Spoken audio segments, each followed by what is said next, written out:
Airline refused to sell ticket to homeless man thank you. 30 minutes later, they had to pay him $5 million. I'm a homeless man, and they refused to sell me a plane ticket. 30 minutes later, they had to pay me $5 million. Like I said, I'm a homeless man, and I wanted to get on a plane to meet with someone very important. This mysterious man had paid for my plane ticket. The airline staff looked at me with disgust and told me to leave the airport immediately. Yet that day, I was dressed more carefully than usual. But what they didn't know was that a billionaire CEO had sent me the money for that ticket. They humiliated me and caused me to miss the opportunity of a lifetime. Why did the CEO invite me? What happened after I called him? How did a phone call cost the airline company $5 million? Sit back and let me tell you how they learned the most expensive lesson of their lives. My name is Thomas Bennett. I'm 46 years old and I've been homeless for 4 years. I sleep in parking garages and under bridge overpasses. I eat at soup kitchens when they're open. I wear whatever clean clothes I can find at donation centers. People walk past me every day without seeing me. I'm invisible to them. Just another homeless face in the crowd. They assume I'm lazy or crazy or an addict. They don't know my story. They don't care to know.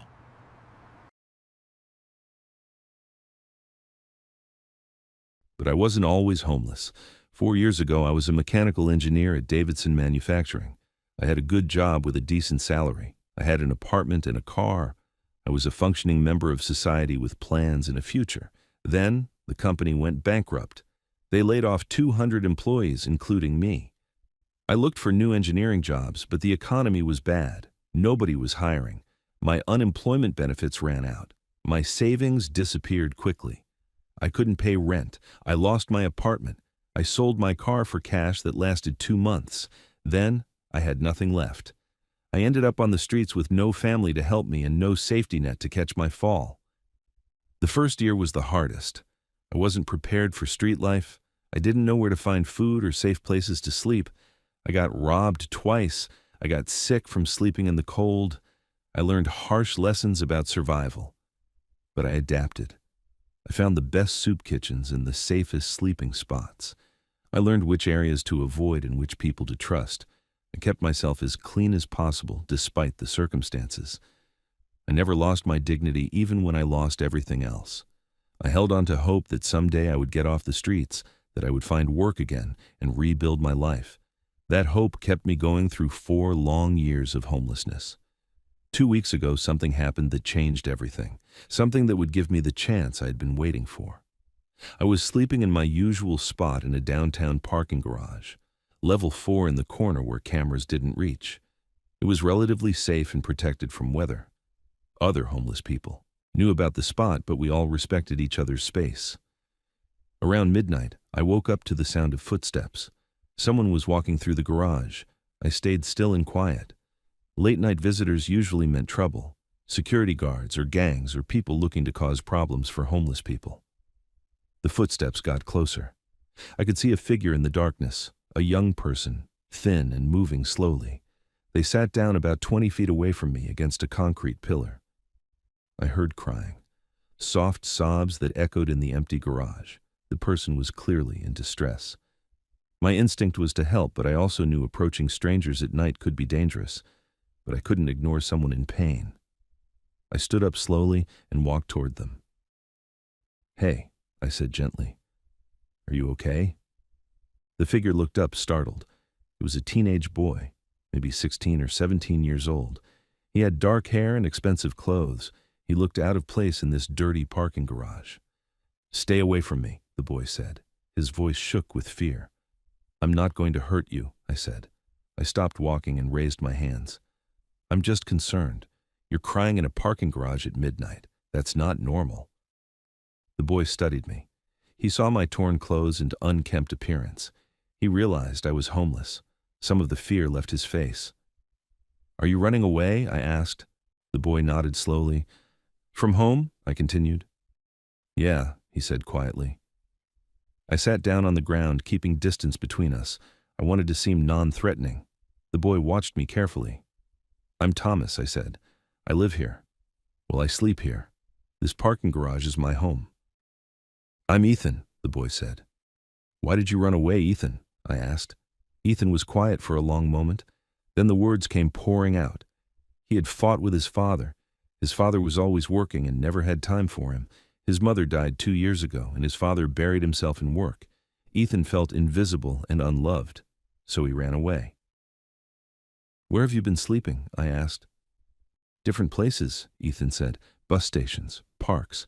I've been out here for 5 days. 5 days on the streets for a kid who clearly came from wealth. His clothes were designer brands. His shoes were expensive. He had no idea how dangerous street life could be. Your father must be worried sick, I said.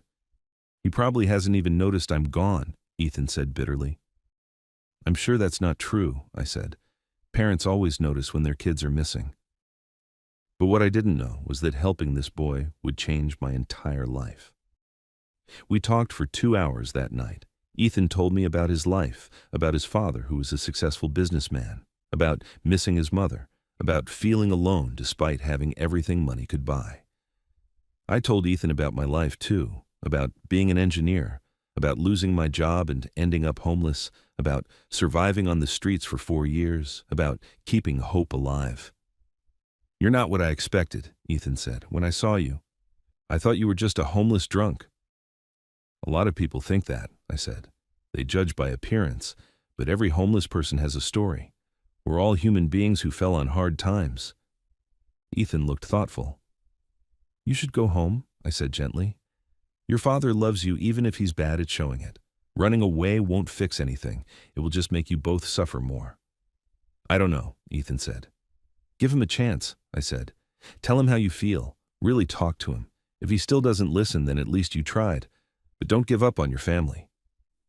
Ethan nodded slowly. He seemed to be considering my words. Will you help me get home? He asked. I'm scared to go alone. Of course, I said. The next morning, I walked Ethan to a police station. I explained the situation to the officers. They called Ethan's father. Within 30 minutes, a car arrived. A man in an expensive suit jumped out. He ran to Ethan and hugged him tightly. Both of them were crying. The man was clearly Ethan's father, and he was overwhelmed with relief. Thank God you're safe, the father said. I've been looking everywhere for you. I thought I lost you. Ethan hugged his father back. They held each other for a long time. Finally, the father looked at me. He studied my appearance and understood immediately that I was homeless. You found my son? He asked. He found me, I said. I just talked to him and convinced him to come home. What's your name? The father asked. Thomas Bennett, I said. The father extended his hand. I shook it despite my dirty hands. I'm Robert Morrison, he said, and I can never thank you enough for what you did. You saved my son. Robert pulled out his wallet. He tried to give me cash, several $100s. Please take it, Robert said. You deserve a reward. I don't want money, I said. I'm just glad Ethan is safe. Robert looked surprised. He put the money away and pulled out a business card instead. At least take this, he said. If you ever need anything, call me. I mean it, anything at all. I took the card. Robert Morrison, CEO, Morrison Technologies, an address in Silicon Valley, multiple phone numbers. Thank you, Thomas, Robert said sincerely. You're a good man. They drove away. Ethan waved at me through the car window. I waved back. I felt good about helping them. I didn't expect anything in return. That was 1 week ago. I thought I would never hear from them again. I was wrong. 3 days ago, a man in a suit found me at my usual soup kitchen. He looked out of place among the homeless people. Everyone stared at him. Thomas Bennett? He asked. That's me, I said warily. My name is David Chen, he said. I'm Mr. Morrison's executive assistant. He would like to speak with you. He handed me a phone. I took it confused. Hello? I said. Thomas, Robert Morrison's voice came through. I can't stop thinking about what you did for Ethan. You gave me back my son. Now I want to do something for you. You don't need to do anything, I said. Please let me help you, Robert said. I've been successful in business. I have resources. I want to give you a chance to get off the streets. I was silent. This didn't seem real. I'd like you to come to my home in California, Robert continued. I have a guest house you can stay in. I can offer you a job at my company. You're an engineer. We need people with your skills. My heart pounded. This was the chance I had been waiting for. 4 years of hoping for an opportunity, and now one was being handed to me. I don't know what to say, I managed. Say yes, Robert said. Let me help you the way you helped Ethan. Yes, I said. Thank you. Yes. Excellent, Robert said. David will arrange everything. Flight ticket, expenses, everything. I'm transferring $10,000 to a bank account for you. Use it for whatever you need. $10,000. More money than I had seen in 4 years. I felt dizzy. I'll see you in California, Robert said. Thank you again, Thomas. You're about to start a new life. The call ended. David took the phone back and handed me papers, bank account information, flight details, a new debit card in my name. The money is already in the account, David said. Your flight is tomorrow at 2 p.m., Summit Airlines to San Francisco. Everything is paid for. He left. I sat there holding the papers. This was real. This was happening. My life was about to change completely. Those who have experienced such moments understand how overwhelming sudden hope can feel after years of despair. I spent the rest of that day preparing. I went to a shelter and used their facilities to shower thoroughly. I shaved my beard carefully. I trimmed my hair as best I could. I went to a thrift store and bought the best clothes I could find. Clean jeans and a button-up shirt, a jacket that was only slightly worn, new socks and underwear. I spent maybe $50 total. I looked in the mirror. I looked almost normal, almost like the person I used to be 4 years ago, but my face showed the years of hardship, the lines around my eyes, the weathered skin, the exhaustion that never fully left. But I looked presentable, clean and decent, ready to travel on an airplane like a regular person. That night I barely slept. I was too excited and nervous. Tomorrow I would fly to California. Tomorrow I would start a new life. Tomorrow everything would be different. I got to the airport 3 hours early. I had never been this nervous. The building was huge and crowded with travelers. Everyone moved with purpose, knowing where they were going. I felt out of place despite my clean clothes. I found the Summit Airlines check-in counter. Several agents stood behind computers processing passengers. A woman named Jessica, according to her name tag, was available. I walked up to her counter. She looked up and her expression changed immediately. She saw something in me that marked me as different. Maybe the way I walked, maybe the cheap clothes, maybe something indefinable that screamed poverty. "Can I help you?" Jessica asked. Her voice was cold. "I need to check in for my flight," I said. "Flight 237 to San Francisco." "Do you have your confirmation number?" she asked. I pulled out the papers David had given me. I handed them to Jessica. She looked at them and then at me. Her nose wrinkled slightly. "And you're traveling today?" she asked skeptically. "Yes," I said. "The ticket was purchased for me. The money should be in my account." Jessica typed on her computer. She frowned.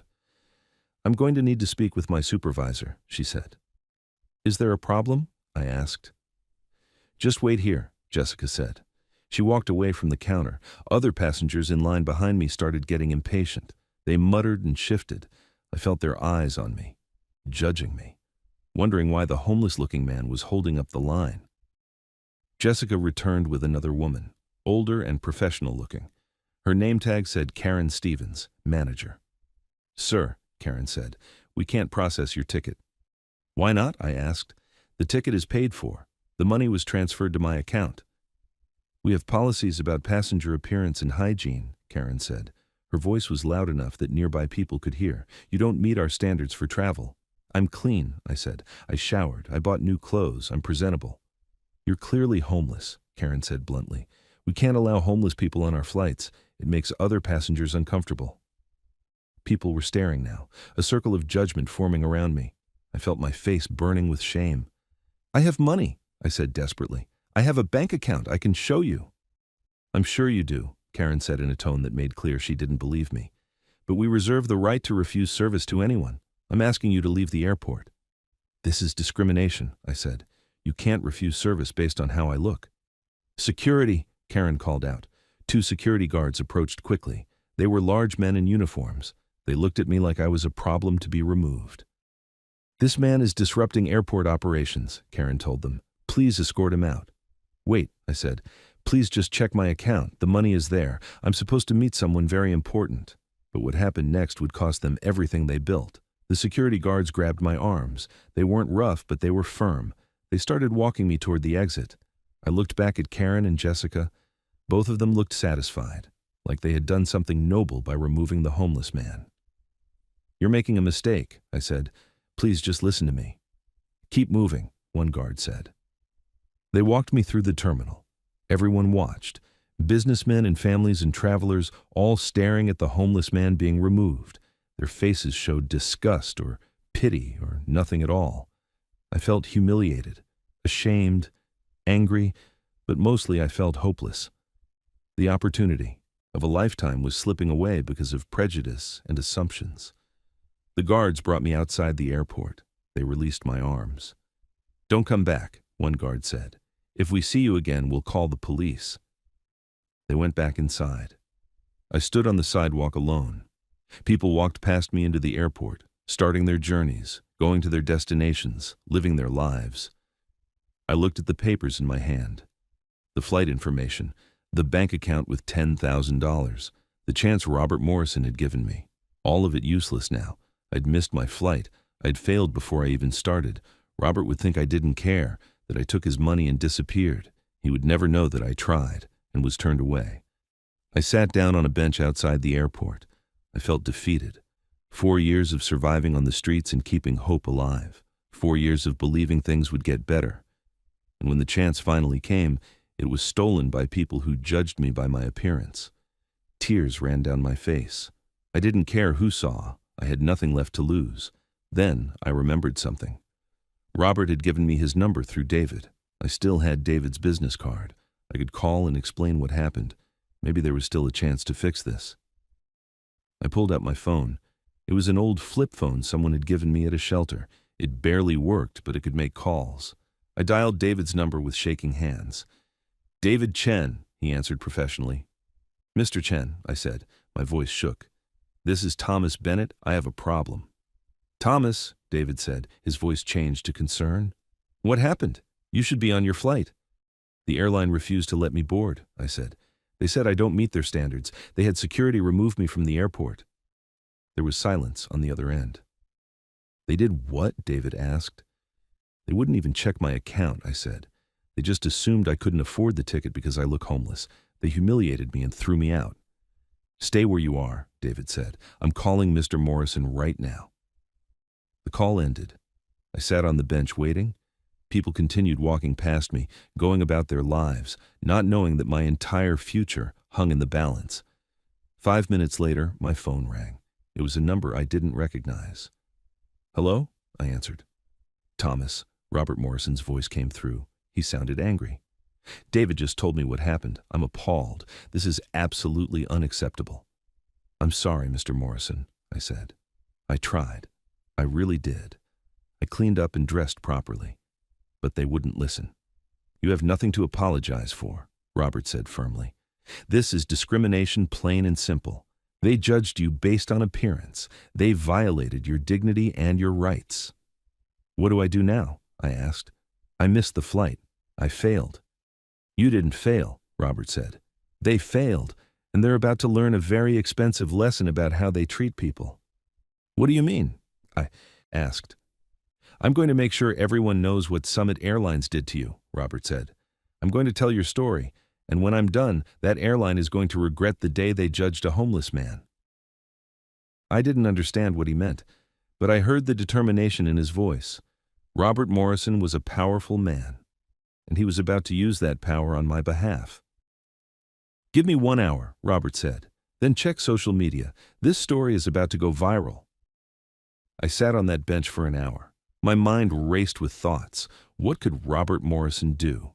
He was a CEO, but how would that help me? How could one person change what happened? My phone buzzed, a text message from David Chen. It contained a link and a message. "Check this now." I clicked the link. It opened a website, Morrison Technologies' official blog. The headline made my heart stop.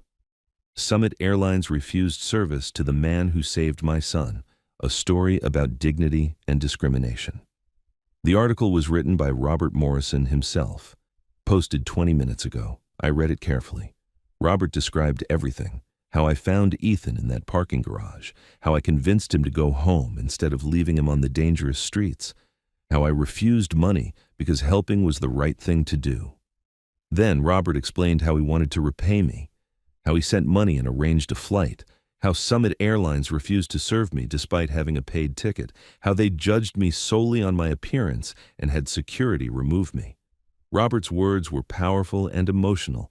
He wrote about dignity and respect, about how homeless people are human beings who deserve basic decency, about how corporations discriminate against the vulnerable and powerless. The article ended with a challenge. I'm asking everyone who reads this to share it. Let Summit Airlines know that discrimination has consequences. Let them understand that every person deserves respect, regardless of their circumstances. I looked at the view counter. Already over 50,000 views. Comments were pouring in. People were angry. They were sharing the article on social media. I checked Twitter on my old phone. The hashtag #HariBoycottSummit Airlines was already trending. Thousands of tweets. People expressing outrage, promising to never fly Summit again, calling for boycotts. What the CEO did next went viral beyond anything I could imagine. Within 2 hours, the story exploded across the internet. Robert Morrison had 50 million followers across all his social media accounts. His tech company was famous. When he spoke, people listened. News websites picked up the story.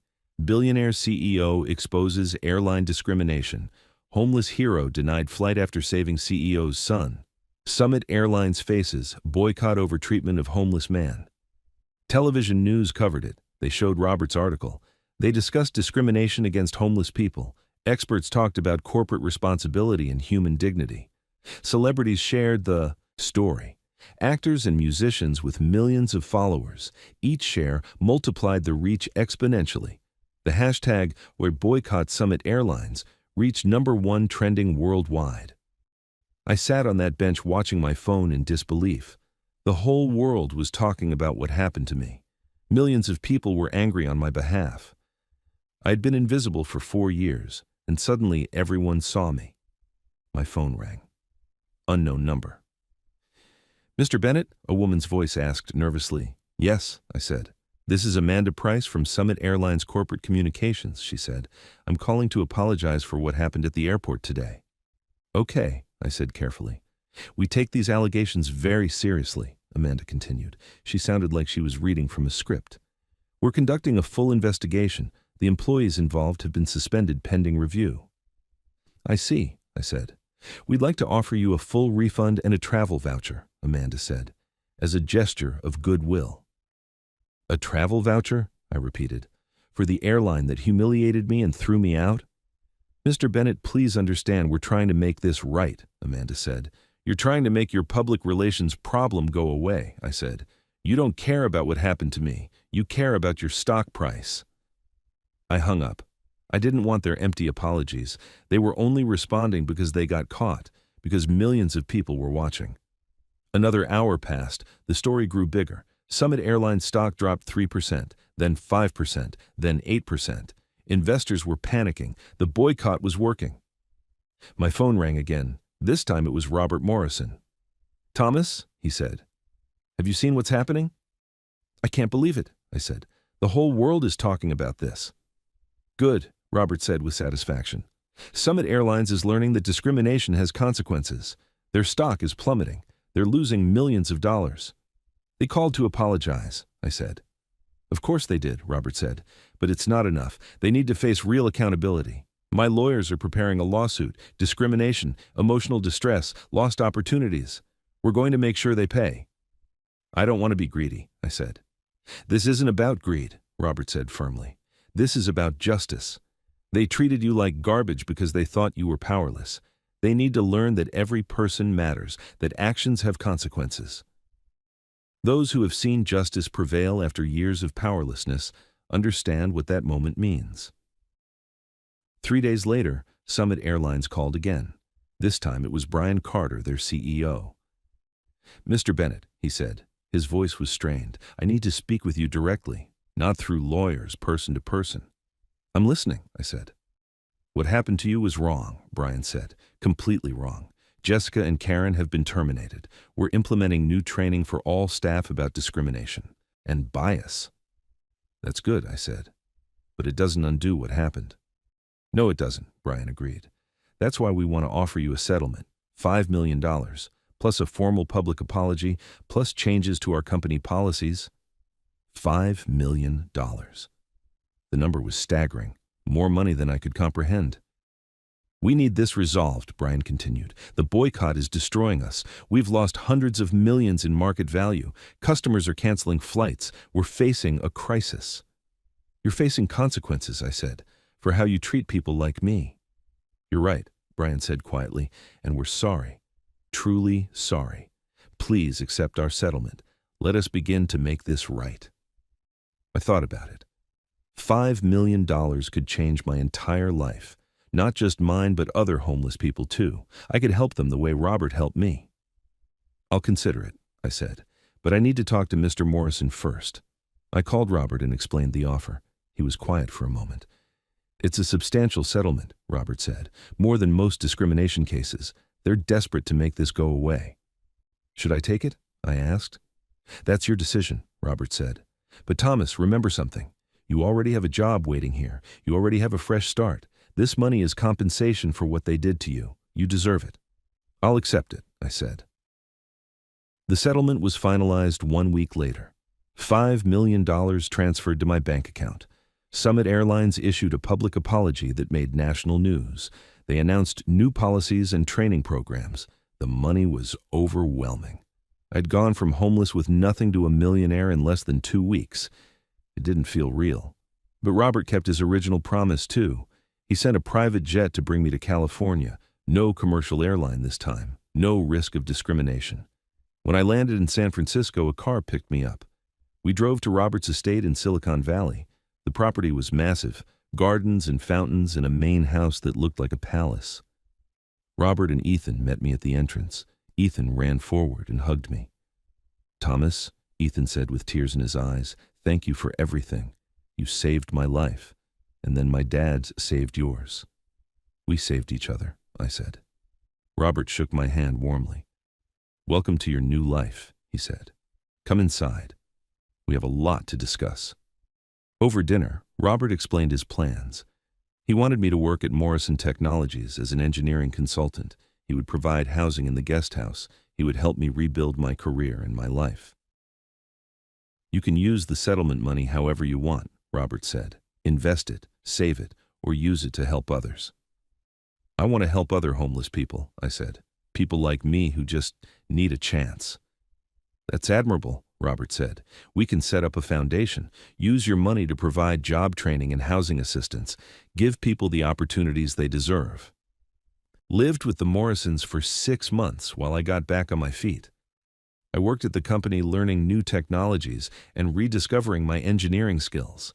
I attended therapy to process 4 years of trauma. Slowly, I became myself again. The educated professional engineer instead of the invisible homeless man. But I never forgot where I came from or what I experienced. I used the settlement money to establish the Second Chances Foundation. We provided job training, housing assistance, and support services for homeless people.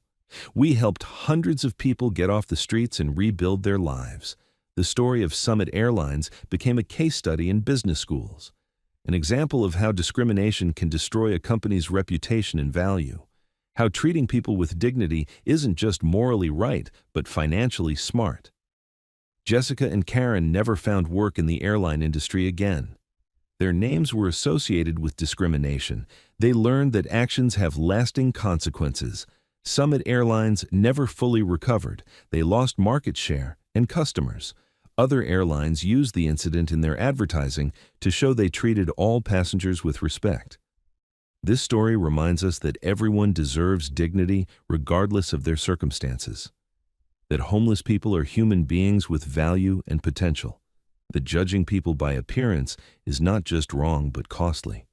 Robert Morrison showed that people with power and resources can use them for good. That standing up for the powerless changes lives. That one act of kindness can create ripples that transform everything. I learned that falling down doesn't mean staying down, that opportunities can come from unexpected places, that helping others without expecting reward brings the greatest rewards, that justice sometimes requires power, but always requires courage. What lesson did you gain from this story? Have you ever judged someone unfairly by their appearance? Have you witnessed discrimination and stayed silent? Have you helped someone without expecting anything in return? Remember that the homeless person you ignore might have skills and knowledge you need, that treating everyone with basic respect costs nothing but means everything, that companies who discriminate against the vulnerable eventually pay a heavy price. Share your thoughts in the comments. Don't forget to like and subscribe. Thank you for watching.